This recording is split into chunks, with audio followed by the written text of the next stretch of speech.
You're listening to the Angry Marks Podcast Network. First off, we are very happy to have, the Morning Star Will Huckabee. Will, how are you tonight? I'm doing great. I was worried if you was going to forget about me, you know. It's why everybody else is. When I've got somebody of her talent on here, I'm going to forget about you, Will. Sorry. Okay, I forgive you. I forgive you this time. The bearded wonder Zane Paisley will not be with us here tonight. He's having some health issues this evening, so we'll let the bearded wonder rest. Without further ado, straight from London, England, we've got WCW's Lady Blossom, or as we more know her as, and WCCW as Jeanie Clarke. Miss Clarke, how are you tonight? Yeah, I'm doing fine, thank you. How are you doing? We're doing great, and I can't say tonight for you because she's such a trooper. It is 2 a.m. over in London, and she is graciously deciding to be with us tonight. We can't be more appreciative than we are. Right? We thank you very much. I'm really honored to be here. Thank you. For a lot of aware, you've actually been in the professional wrestling business for quite a while. Maybe not, as long on television as some people think, but you have been in and around this business for quite a while. Guess what got you involved with professional wrestling in the first place, Jeanie, if we can?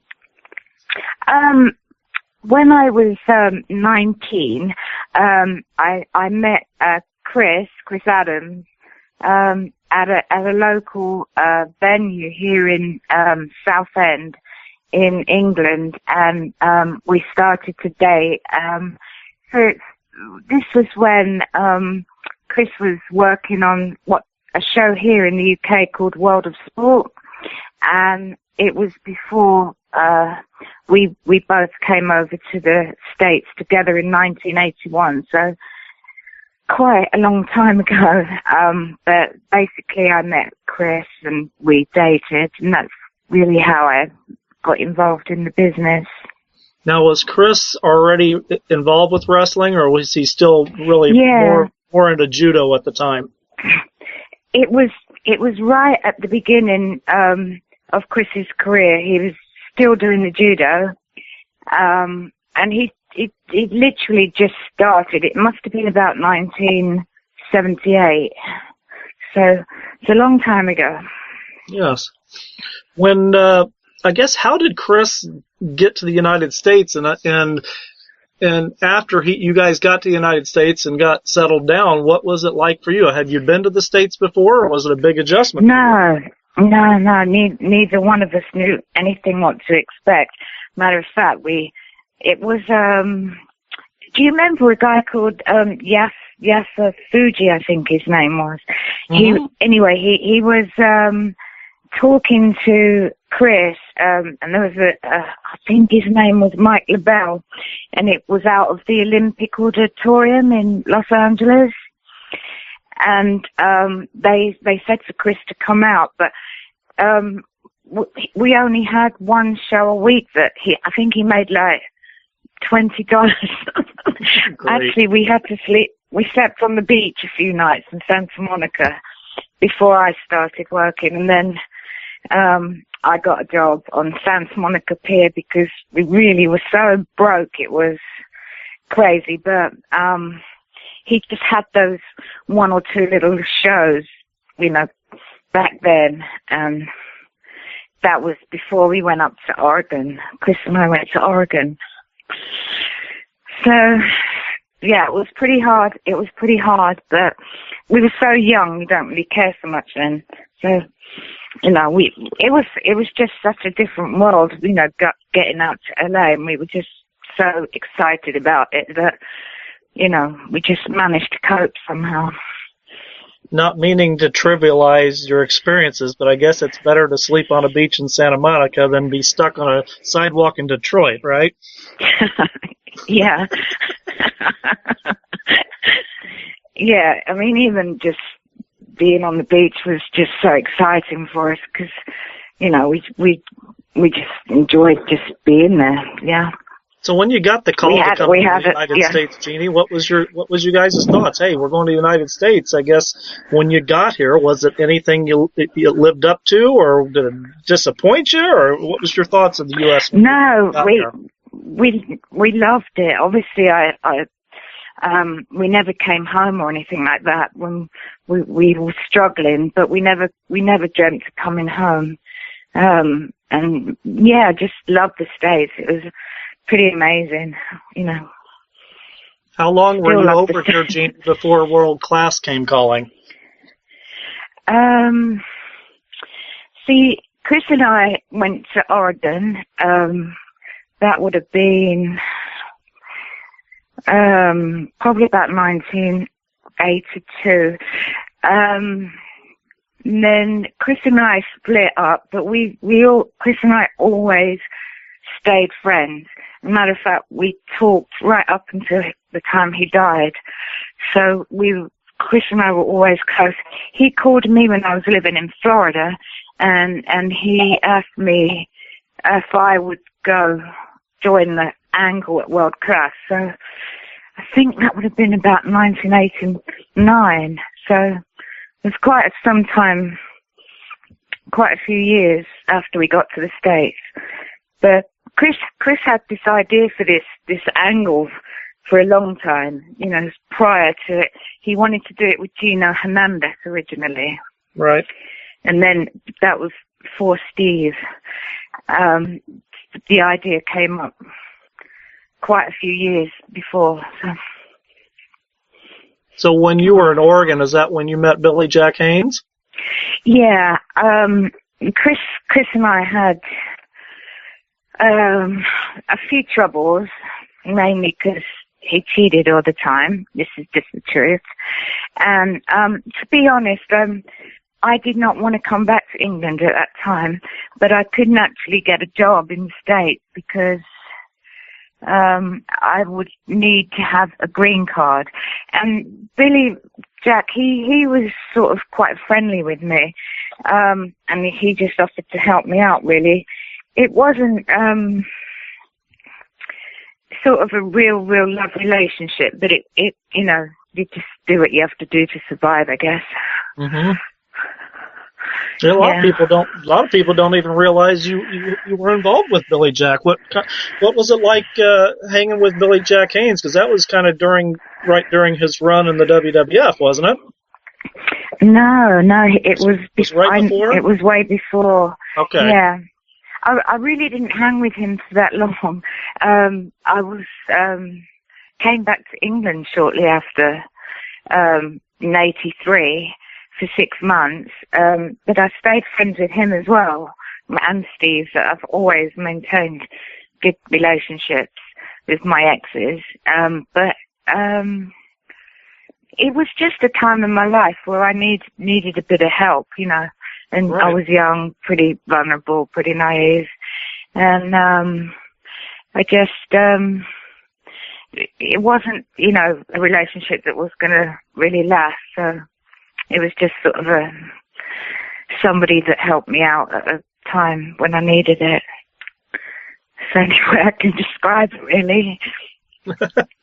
This is the Undisputed Wrestling Show. We're talking to Jeanie Clarke, also known as Lady Blossom. I'm going to kick it over for a moment to the Morning Star, Will Huckabee, the NWA Continental Champion. Hey, Mrs. Clarke, you still here with us? Hey. My first question is, you know, coming from the modeling world to professional wrestling, what was your first thoughts about being around professional wrestling, period, you know, as far as the wrestlers go and the talent? Was it everything you expected? Was it a little bit different? What was your thoughts about it? Back then, yeah, I just thought it was exciting. I wasn't really a mark for wrestling, to be honest, in the beginning. It just kind of came to me. But I really started to, you know, enjoy learning about it. And I've been around the business for, about 40 years now. So I'm 55, so, no, it's quite a long time, since I was 18, 19. And not the last few years, obviously, because I've been back here in the UK. But yeah, it was just really exciting. You know, I liked it a lot. So your first trip to Texas, You're there at world class. How did you like the great state of Texas? Oh, I love Texas. I lived in Dallas independently for 7 years prior to working in the wrestling business. I moved because Chris and I had a good friendship, and that we had a daughter, Jade, and basically Chris said if you come, he'd help me out. So he was married to Tony at the time, who I was very good friends with. And so I chose to live in Texas, where I lived by myself, and I was working prior to getting involved in wrestling. So, yeah, I love Texas. Miss it actually in a lot of ways. Wasn't so crazy about real, isolation that I had when I was married to Steve, only because Steve really likes very, very, isolated areas, and which is fine if he was home, but he wasn't. So I was a little bit isolated. But Texas is beautiful. I love Texas. Yeah. Now, when you started training, who actually trained you to take? Because you took a lot of bumps, or not a lot of bumps, for ballet. Who actually taught you the ins and outs and trained you to be a valet and to take the bumps and the bruises with professional wrestling? I didn't receive any training whatsoever at all. It was pure ad lib and just hoping everything would go okay. I didn't even know about the bumps. They kind of sprung that on me. Oh, see, I was going to ask you. I never knew really I never knew before the night when they tell you right before. But so no, I just kind of hoped it would go okay. I never had any training. I wasn't really a wrestler. Just got beat up a bit, but that was okay. Yeah, I was going to ask you about your the few matches you did have, the intergender matches and the matches with Tony Adams and stuff. How rough were they? Yeah, man, that was Chris's idea. He's not here, but he just kind of threw that on us as well, and I was like, oh my God, but when you're young, you don't really feel so much, but Tony and I were extremely good friends, and we neither one of us could work, so we just had to, make it look as good as we could. But it was good. It was fun looking back, but if I look at the matches, I cringe. Now, you were there when Stone Cold started, when he started training and everything. Yeah. What was your first impression about him? Being a wrestler and a wrestling fan, I've read his autobiography and everybody else's. But what was your take on him when you first saw him training or in the ring? Steve and I were good friends for about 6 months prior to ever dating. I always thought he was really humble. He was quite shy, really. I think he was quiet, and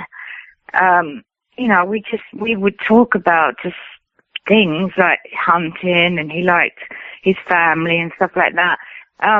But there wasn't any thought on my part or his, I don't think, that we would date. We just kind of, was around each other so much, and then something happened, and then we just started dating. But I always thought Steve looked good because, he had such the look for a wrestler, didn't he? Just being a football player and that. But I never thought at the time in world class, I never thought he would really become as famous as he did. I don't think he did either, but he was just really nice, just really quiet, really humble, and easy to talk to. We got along really well. This is the Undisputed Wrestling Show. We're talking to Jeanie Clarke, also known as Lady Blossom. Jeanie, the funny thing is you were around the business for around a decade, really, before you got involved. I guess in a million years, did you ever think you would become a part of it? No, I didn't. But Chris had been saying for a long time prior, oh, I've got this idea that I think he had wanted to do something with the girls, you know, kind of like this. Is it Sunshine who did it? I forgot the other girl's name, but there was something that he'd done with Jimmy Garvin, I think. Oh, right. I can't remember now. It's been a while. But Sunshine, Precious, and so, yeah. And I think he wanted to sort of capture something. It might have been Missy Hyatt, but he had said about it for quite a long time prior to actually calling me up and saying, let's do this. And so, like I said, he had wanted to do it with Gino Hernandez originally. So, and he brought called it up me to you and wanted you to do it, Jeanie. Huh? So when he finally said, "Let's do this," I want to talk to, you know, it was just. What was the thoughts? Yeah, I was working at the time, but he said it was just Friday night and Saturday morning, and it didn't, you know, it seemed like something fun, really. So it was good. Being around all the... I was go on, sorry. Oh, go ahead, Jeanie, please. I mean, I was familiar with the sports touring because sometimes Chris would invite me down there, and, you know, I was aware of it was just a Friday night taping because I was working at the time and I couldn't live off the money that I got there. Yeah. But it was fun at that time. Even Steve himself, when we talk about it, he always says that was the most fun he had ever in his wrestling career was doing that angle at the sports tour, and he enjoyed it. It was fun. So what was it like backstage working with all the great stars of the time and world class? A lot of them went on to become, you know, bigger stars in other promotions, but it was exciting times in professional wrestling back then. It was really your first chance to be backstage in your own role. I guess, what was it like for you working for world class? Oh, it was really, really fun. I can remember Percy was just really good fun, and I think back then there was S. Jarrett and Bill Dundee and all those guys. They were just really, really, really nice. I enjoyed being there. I really did. Yeah, it was fun. Tony and I would always have a blast, you know, have a laugh. So it was great. Now, when you're sitting back and looking today, I guess, with your rose-colored glasses and can see what has happened over the last 30 years, do you like Percy turning into Paul Bearer and Jeff Jarrett going on to big things and obviously Steve, and did you see any of that coming, or did you see this stuff ahead of time and just said to yourself, this guy's going to be a big star or she's going to be a big star if they just get a break? No, I didn't. I didn't see any of that coming at all, no. But, you know, I'm happy that they did get it, because they all really deserved it. So how did the call from World Championship Wrestling come about? Chris phoned me up and said he'd got this idea, and he wanted to, you know, have this ex-wife angle, and it was 100% totally Chris's idea. He even wrote the whole thing. He told us exactly how we wanted it to go, and I think at the time Jerry Jarrett just let Chris, you know, do it, and it was 100% all Chris. He told Steve and I and Tony how he wanted it to go. Yeah. I'm sorry, Jeanie. I meant the call to WCW. How'd that come about? Oh, okay. Steve was staying somewhat at my house in Dallas, and Magnum TA had called one day for Steve, and I had answered the phone, and he started talking to me, and he just asked me, hey, you know, I like your accent, and the next thing is he said, can you send me a tape? And about a week later, they asked me to go to Houston, and I met Dusty Rhodes, and then they asked me to replace Veronica, who they'd hired to go with Steve. It was a fluke in a way, because Magnum just happened to call my house looking for Steve, and Steve wasn't there at the time. I didn't pursue the job. It just happened because Magnum called.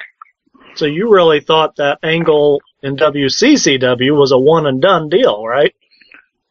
Yeah, once the promotion shut down, I believe, didn't it? I just thought that was it, yeah. And I mean, Steve and I had started dating, and Steve had already asked me to go to Atlanta with him, but not to work. Yeah, so, yeah, I thought it was pretty much over, but I knew I would be going to Atlanta, because Steve and I had dating at that point. Well, you definitely got a lot more I can't say that. You were very physically involved in world class, but you got involved quite a bit in Steve's matches now. But they didn't let you talk as much, it seems like, in WCW. No, again, that was just they didn't very little.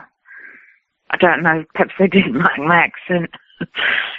Which is funny, because that's why he was talking to you in the first place, is because he liked your accent, wasn't it? Yeah, Magnum did, but I don't know if Dusty did. But no, they didn't very much at all. But I wasn't there very long because I was pregnant. Right. Yeah.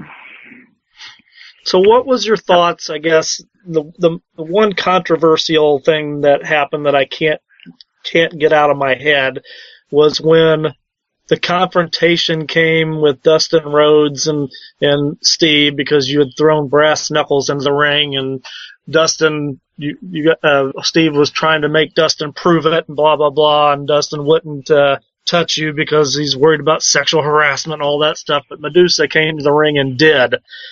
What was that like, having Medusa do that? I didn't think anything of it, really. I knew everything that was going to happen, so. It was fine. I didn't have a problem with it. Just didn't really think about it. Just that was what she was going to do. I guess what was coming across on TV is kind of a different thing, because it wasn't really a common. Well, I'm not saying it's common, but it's more accepted today, I guess, than it was in 1991 or whatever year it was. Yeah, true. I was thinking of looking back, and we're talking about stunning Steve Austin and his initial days in WCW, but I can't help but not forget Chris Adams going over to WCW, and then expecting, as a fan, just sitting back and watching wrestling and knowing the history of gentleman Chris Adams and how much success he had in the Lone Star State, and then he got to WCW, and I was expecting this huge deal with Chris Adams, and they jobbed him. Sitting back. Yeah, he was very upset about that. Yeah, what was that like for you watching that for Chris, knowing how successful he had been, and then he finally gets his big chance, and then that's what happens? I mean, what was that like for you to have to watch, and what was Chris's reaction to it? Chris would say to me, he was really, really upset about it, but he'd say that it's still a paycheck that he needed, but because he needed the money, but I don't know why they did that, at all, but all I can remember is, Chris being really upset about it, whether he talked about it to the boys, I'm not sure, but he when he talked to me, he didn't like it at all. Now, did you keep in touch at all, Jeanie, with Billy Jack after your relationship with him ended? I mean, did you talk to him at all? No. I was just kind of curious your thoughts on his angle on WCW when he did that Blood Runs Red gimmick. I didn't know about that one. I'm sorry. Oh, that's okay. Yeah. I'm going to turn it over again to the Morning Star, Will Huckabee. Will? Oh, yes, Miss Jeanie. Now, I got to ask you this question, because if not, then our listeners are going to probably, send me a bunch of hate mail. I already do that anyway, Will, so it doesn't matter. Oh, yeah, good point. So everybody knows the story, but what is your take, and how does it feel to be immortalized as the lady who gave Steve Austin the Stone Cold persona? Was that just just a comment you were making and he just took it? I mean, how does it feel to be responsible for the persona for probably one of the greatest wrestlers of the 20th century? Yeah, it is cool. It really was crazy because Steve and I were just sitting on the couch. We were actually just flicking the remote, just looking, and the show with the and I've forgotten his name, but the Ice Cold or whatever he was, and Steve did come up with the fact that he wanted something, I say a temperature-based name, something, and he told Vince, and I remember that The Office, and Brian Pillman made me laugh because Brian would laugh so much about some of the names they actually came up with, like Fang McFrost was one, and Brian and Steve would be in hysterics on the phone, and Steve, couldn't get this ice cold. There was another wrestler, wasn't there, who had the name Iceman. That's it. It was something like that, and then was it Iceman King Parsons? Yeah, that was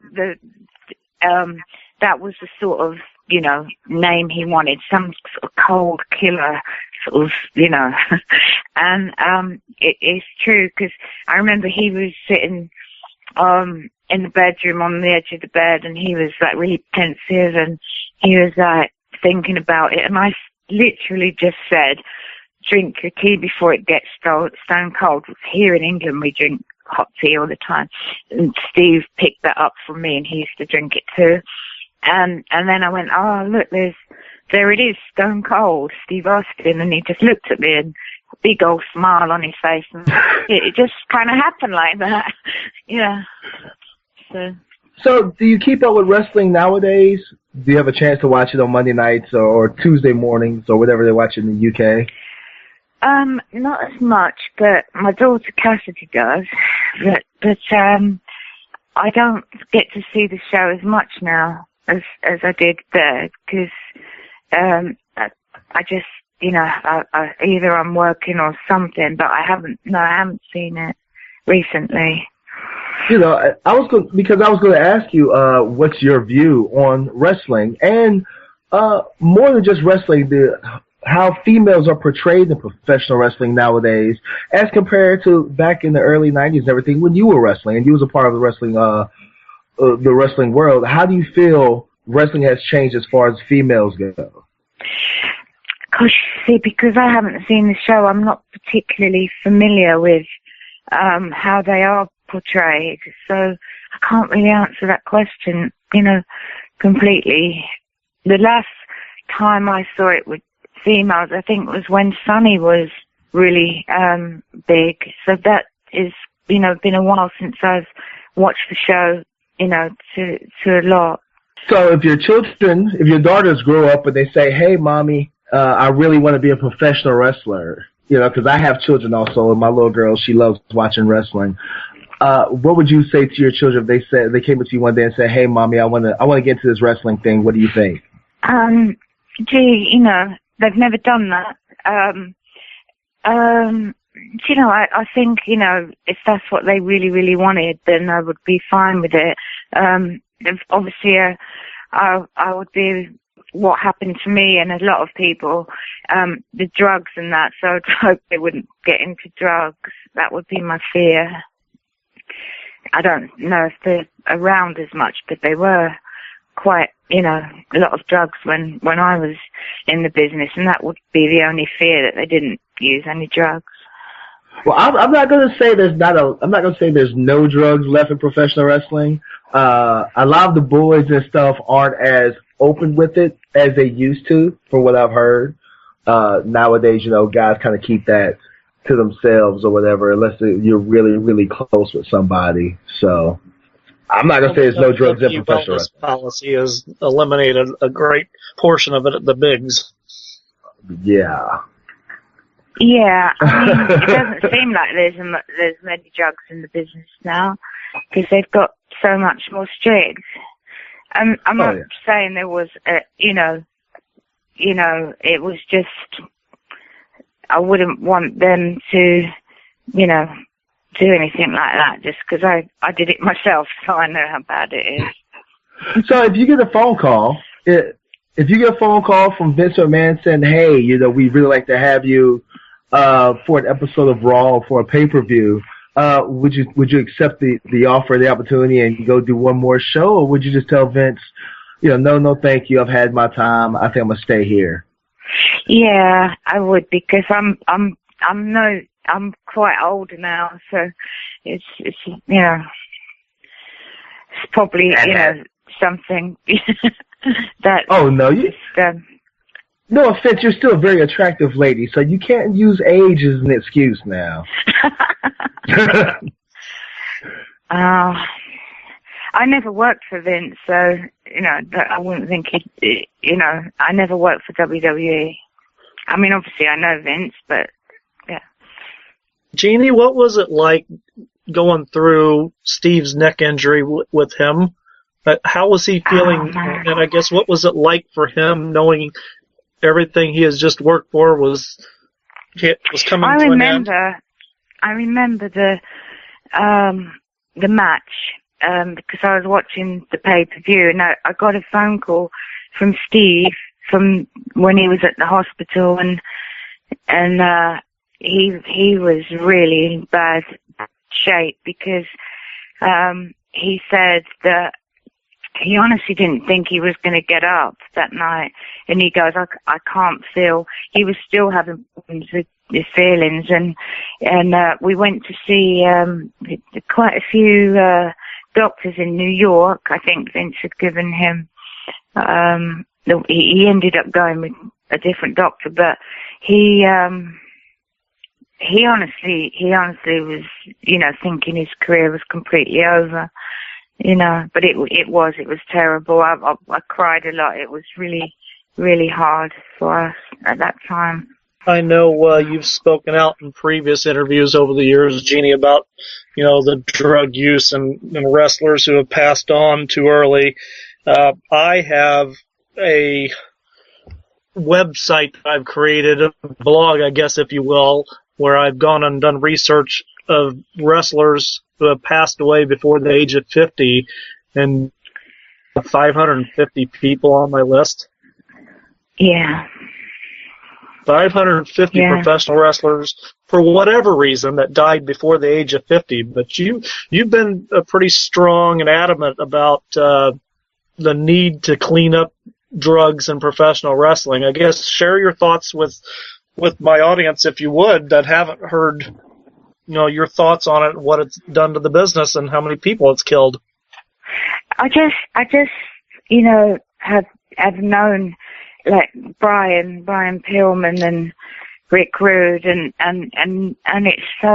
it's just awful, isn't it? Because they're so young and had so much life, and it's just, you know, it's just heart-rending, just like how, you know, could somebody so young and so fit and so much, and children and everything, and even like Kerry Von Erich and that, I mean, people that I knew, and it amazes me that they have died. It's just horrible.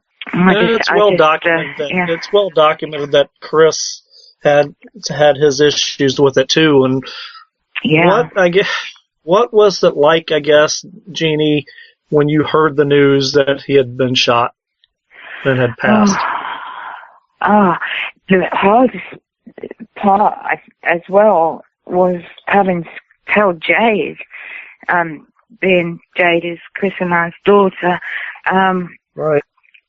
My mum came over to my house, and she had received a phone call from Chris's mum. Chris's mum was trying to get in touch with me, and my mum just said, you need to sit down. Chris has been shot. And I just went, I can't, you know, it was like numb, like surreal. And she said he's dead. I had talked to him 3 weeks prior to that. Chris had told me that, well, he had been in a lot of trouble because of a girl, hadn't he? Because this girl, and he had quite a big lawsuit. He was arranging with his lawyer that he would get deported back to England. And Chris had been saying to me that he wanted to start a promotion in England, and he would be home shortly. He'd got married, but I think they were planning on coming over to the UK. But it didn't really sink in. It was so surreal. I miss Chris. I really do. I was really, really good friends with Chris. And his family and I stayed in good contact. And, you know, he ended up being kind of like my brother. It's weird, but we were always very good friends right up until the very end. I have a video that 5 months before he died, he'd come to my house in Dallas with Karen, who's his wife at the time, and Jade was there. And I've got this home video with Brent Bure, the guy that shot him, who came in. And if you was to see Chris and Bure that night, they were laughing and joking. And, you know, I was really shocked because they did seem quite good friends. And, you know, but both of them had very bad drinking problem, and they got very drunk that night at my house. Both of them passed out pretty much. But you just wouldn't have thought that something could escalate to, well, with Chris you could in a way, because Chris did have a bit of a Jekyll and Hyde when he was drinking, and some small thing could just trigger him and he would lose it. But Chris is actually a really nice person, but not always when he was drinking. He could get a little bit, you know, something just trigger him and he'd lose his temper, you know. But that video, sometimes I'd play it, you know. No one's ever seen it really except for my kids. But you can just see them, you know, and that was in May of 2001. And, you know, you would never think that anything bad like that would have happened with them. And I'd seen them Chris had invited me for Christmas, the year before he died. And Brent was there as well. So, but they, you know, they played around, they joked around, they were pretty close. I was really shocked. Well, let's lighten the mood just a little bit, Jeanie, if we can. Yeah. Obviously, you keep in touch with Steve quite a bit, and he's gone on to now have a very successful podcast on his own. What do you think about that? Did you ever see Steve getting into that line of duty, I guess, with his abilities? With what again? Excuse me. He does podcasts and interviews and stuff like that with the pro wrestlers, like we're doing with you now. Did you ever see Steve doing that kind of deal? Yeah. He seems really, you know, happy doing that. He stays pretty busy. I'm good friends with Steve. We talk quite a bit. And I'm really happy for Steve. He's done really well. Yeah, I'm very amicable with Steve. Jeanie, you've been an incredible angel for hanging out with us tonight, especially so early in the morning over there. Sorry if I sound so tired. I'm not. Got a lot of people listening to this show and want to know how they can keep in touch with you. Do you want to tell them about your Facebook page and things like that so they can keep involved with you and what's going on in your life? Yeah, that's fine, yeah. That'd be absolutely fine. I really appreciate it. If I sound so tired, I'm sorry. But it's because you are. Yeah, I've enjoyed talking to you so much. Thank you. But tell everybody what your Facebook page is so they can look you up. It's Jeanie Clarke. It's with always one spelled N. wrong. Jeanie? Huh? It's a Jeanie with one N, right? Yeah, it's one N. It's usually spelled two N's, and Clarke without an E, but it's with an E. Okay, so look up Jeanie Clarke. She's a sweet lady. She's given us her time at almost 3 o'clock in the morning I don't know anybody else who would do that for us, so we have a lot of love and respect for you, my lady. So thank you very much for joining us. Thank you so much, too. I've really enjoyed it. Thank you so much. And get some rest. You have Talk a good to you soon, okay? Okay. All right. Take care now. Bye. Good night.